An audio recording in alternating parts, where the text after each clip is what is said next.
Assalamualaikum. كيف حالكم؟ الحمد لله.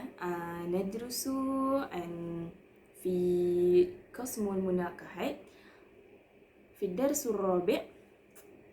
الرابع قسم المناقحات. الموضوع هي الحقوق الزوجية. ما معنى حقوق الزوجية؟ حقوق الزوجية بمعنى hak-hak pasangan, hak-hak pasangan suami isteri lah. Okey. Hukuk zaujiyah terbagi kepada 4 perkara. Yang pertama, awalan hukuk zauj. Sanian hukuk zaujah maliyah. Salisan hukuk zaujah ghairu maliyah. Wa akhiran hukukul mushtarikah baina zaujaini. Kita masuk dulu yang pertama, awalan hukuk zauj. Ma makna hukuk zauj? Hukuk zauj bermakna hak-hak suami. Hak-hak suami ada 4. Ada 4 hak suami. Maksudnya kat sini hak suami itu perlu dapat. Suami itu kena dapat ataupun dia dapat daripada isteri dia 4 perkara ini, iaitu yang pertama, hak ta'ati zaujah. Hak ta'ati zaujah li zaujiha. Okey, atau hak ketaatan isteri terhadap suaminya. At-ta'atu wajibatun 'alal mar'ah li zawjiha. Ketaatan wajib ke atas seorang perempuan kepada suaminya. Maka seorang isteri itu, seorang perempuan itu wajib mentaati suaminya selagi mana tidak melanggar hukum syarak. Sanian fi hukuk zauj hakku ta'dibu zauj. Hak-hak mendidik isteri. Okey. Hak-hak mendidik isteri. Wali zauji hakku ta'dibu zaujatihi iza kharajat anil ta'ah. Bagi suami, ia berhak untuk mendidik isterinya sekiranya isterinya tidak mentaatinya. Maksudnya jika seorang isteri itu tidak mentaati suami ataupun isteri itu membuat perkara-perkara yang tidak sepatutnya, maka suami berhak untuk mendidik isterinya. Selagi mana cara didikan itu masih mengikut hukum syarak. Dan isteri juga patut memang kena taatlah dengan apa yang suami ajarkan, apa yang suami suruh, didik, selagi mana ianya tidak melanggar hukum syarak. Jika isteri tu, contohnya isteri tersebut tidak pakai tudung, isteri tersebut tidak pakai tudung dan suami suami perlu mendidik isteri tersebut, perlu nasihat dia dengan cara-cara didikan yang betul lah, dengan nasihat, ajar dia dengan cara yang baik. Dan isteri perlu ikut selagi mana arahan suami itu, didikan suami itu masih lagi mengikut hukum syarak. Jika ajaran suami tidak mengikut hukum syarak, maka tidak perlu ikut. Jika tidak ikut, tidak berdosa. Kalau arahan suami atau didikan suami masih lagi mengikut hukum syarak, maka kita wajib ikut. Okey. Seterusnya, salisan yang ketiga adalah amanah. Hak-hak suami adalah yang ketiga adalah amanah. Amanah tajibu ala zaujati an takuna aminatan li zaujiha wa tahfazu syarafahu wa malahu. Wajib ke atas isteri untuk bersikap amanah, untuk berlaku amanah untuk suaminya dan menjaga kemuliaan, kehormatan, maruah dan hartanya. Jadi seorang isteri itu wajib menjaga, wajib amanah lah, kena amanah, kena jaga harta suami, kena jaga sikap, kena jaga kemuliaan, kena jaga maruah. So kalau keluar rumah, kena berpakaian yang sepatutnya, kena berpakaian yang sepatutnya, kena patuhlah, jangan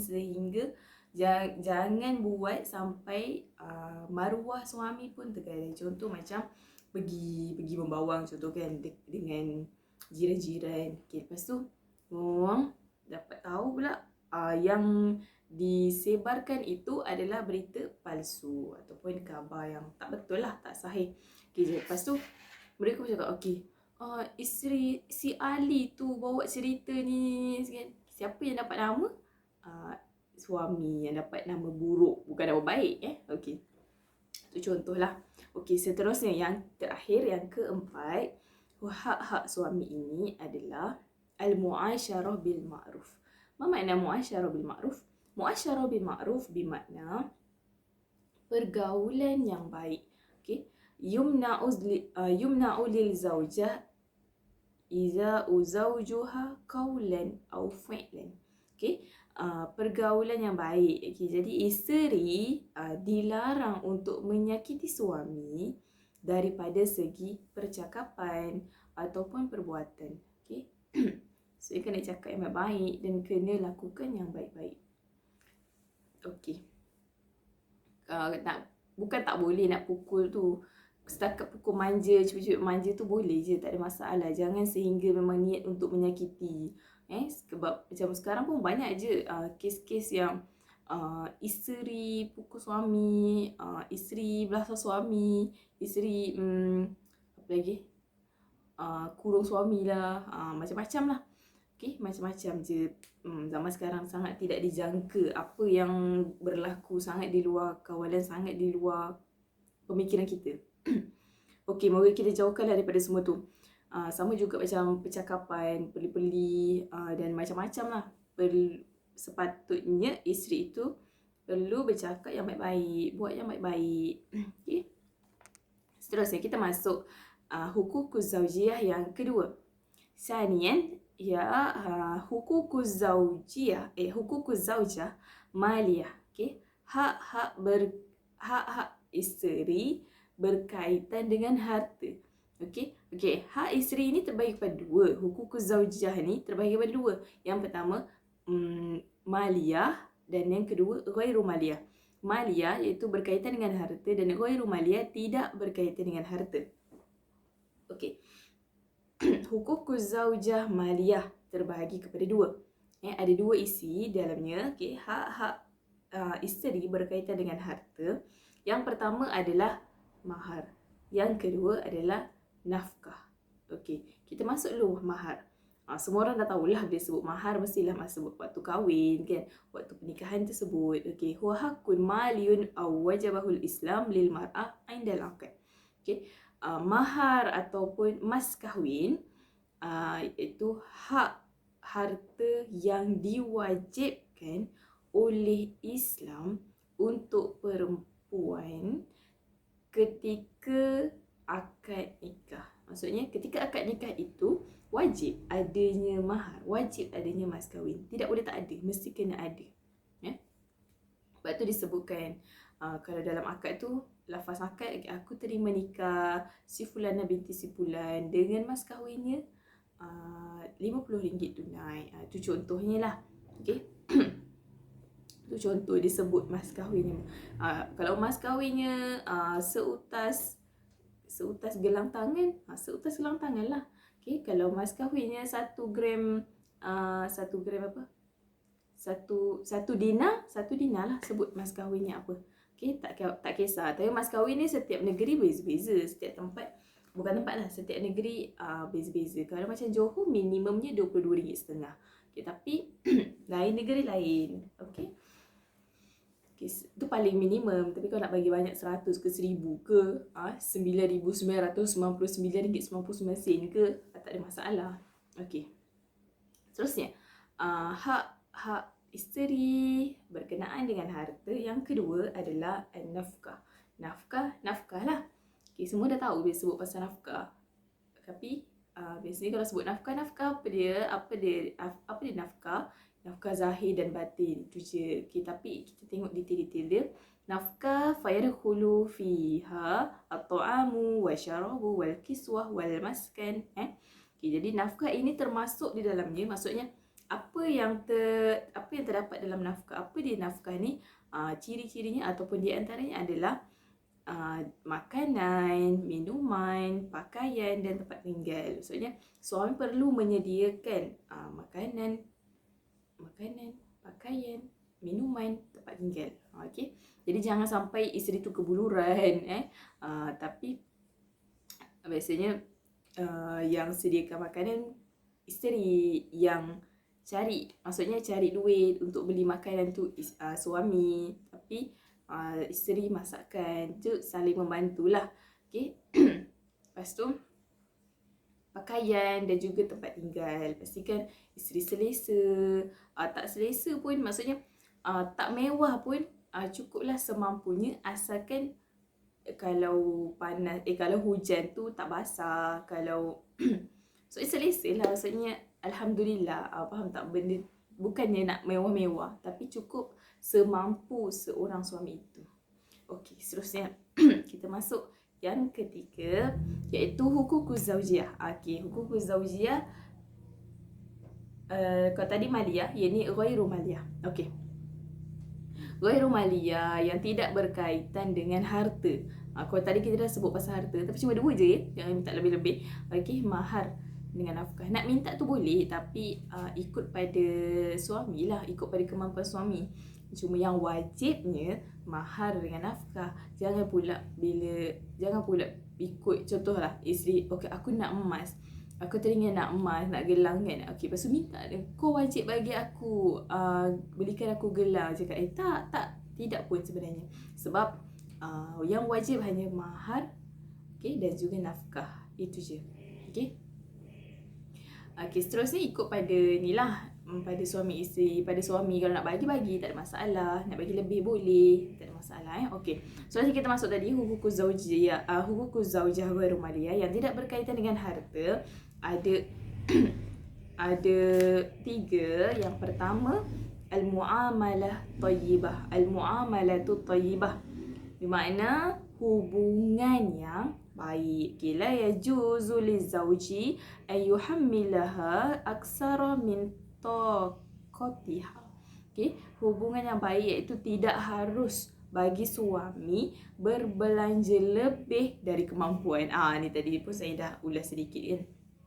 Okey, jadi jika isteri nak contoh macam sayang nampak baju dekat mall tu, dekat kedai butik sekian-sekian tu cantik sangat, nak baju tu tapi harga mahal kan. Okay, jadi suami nak belikan boleh, tak belikan pun boleh, ikut pada kemampuan. Tapi janganlah sehingga biar apa-apa biar bergaya asal apa? Biar itulah, okey. Biar apa-apa asal bergaya. Jangan salah macam tu, okey. Ikut pada kemampuan seorang suami. Okey. Seterusnya yang kedua, ihsanul aishrah. Ihsanul aishrah iaitu baik pergaulan. Kalau tadi hubungan yang baik, maksudnya boleh kolaborasi, boleh sama-sama, boleh faham memahami satu sama lain. Kalau suami cakap okey, duit tak cukup lah yang, okey, isteri pun faham, okey tak apa, maybe next time. Okey, yang kedua ni pergaulan yang baik. Pergaulan yang baik yajibu ala zauj ay yu'ashira zaujatahu bil ma'ruf. Okay, wajib ke atas suami menggauli isterinya dengan cara yang baik. Okay, menggauli isterinya kat sini bermaksud mendatangi ataupun bersama. Okay, maksudnya suami jika nak bersetubuh dengan isteri, maka perlulah dengan cara yang baik. Okay, dan menggauli isterinya dengan cara baik lah, yang baik lah, yang baik. Okay. Bukan secara paksaan, bukan dengan tanpa rela. Okay.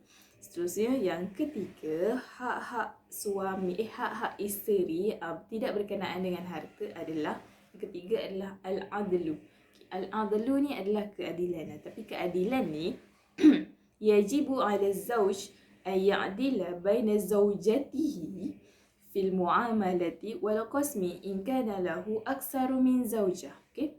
Keadilan ini wajib ke atas suami untuk berlaku adil di antara isteri-isterinya dari segi perbelanjaan, dari segi pembahagian sekiranya dia mempunyai lebih daripada seorang isteri. Okay, maksudnya kalau belikan isteri pertama rantai seberat 5 gram, maka kena juga belikan dekat untuk isteri kedua, ketiga, keempat pun rantai yang seberat 5 gram. Itulah kan. Tapi banyak lagi benda lain kalau nak melihat pada keadilan ni, daripada segi layanan, daripada segi contoh kalau macam dekat rumah isteri pertama 2 hari, maka kat rumah isteri kedua, ketiga dan keempat pun 2 hari juga. Tidak boleh isteri pertama 1 hari, isteri kedua 2 hari, isteri ketiga 1 hari. Macam tu tak boleh. Melainkan kalau ada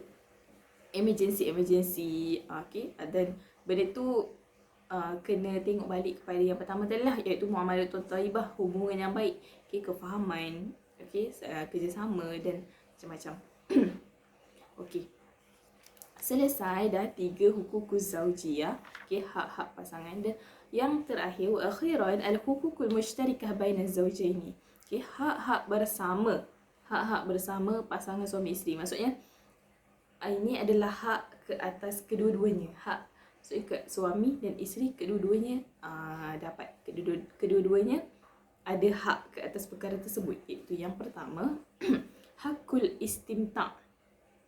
Okay. Hakul istimta' iaitu hak bermesra ataupun bergurau senda. Ada tak? Ada je rasanya pasangan yang Suria 24 jam, tak ada gurau senda, tak ada mesra-mesra. Tapi hakikatnya itu adalah hak, dan itu adalah normal seorang manusia. Nak gurau senda, nak nak manja-manja, nak mesra-mesra kan. Okay, jadi suami dan isteri perlulah sama-sama. Macam nak dapatkan, perlulah sama-sama. Perlulah isteri layan suami dengan baik, isteri bergurau dengan suami, maka suami pun bergurau dengan isteri. Ataupun isteri buat lawak, suami gelak. Suami buat lawak, isteri gelak. Sama-sama lah mesra, okay? Gurau-gurau senda dan macam-macam, okay? Seterusnya, yang kedua, subutun nasab, okay? Iaitu penetapan nasab keturunan ataupun anak lah, zuriat, okay? Tapi ini pun ikut pada, maksudnya macam benda ni rezeki kan, usaha. Tapi kalau dapat rezeki tu alhamdulillah. Jadi nasab lah, sebutan penetapan nasab keturunan itu mestilah jika dia orang berkahwin, dapat anak, isteri mengandung, maka anak tu pun berbin atau berbintikan bapanya lah, suaminya.